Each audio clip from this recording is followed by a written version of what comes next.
புப்பி மற்றும் முப்பியின் மாயப்பழம். ஒளி வீசும் காடில் புப்பி முப்பி இருவரும் பசியுடன் நடந்து கொண்டிருந்தார்கள். புப்பி, முப்பி, எனக்கு பசி தாங்கல, ஏதாவது திருடி சாப்பிடணும். முப்பி, ஆம் புப்பி, ஆனா இன்று எதுவும் கிடைக்கல, எப்போதும் திருடி வாழ்வது கஷ்டமா இருக்கு.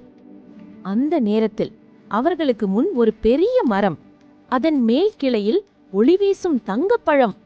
புப்பி, வாவ், அது மாயப்பழமா? அதை சாப்பிட்டா ஒரு வாரம் பசி இருக்காது.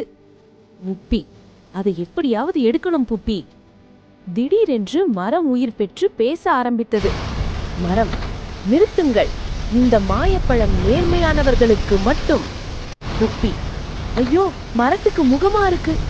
முப்பி, ஓடு புப்பி, இது நம்மை தள்ளுது.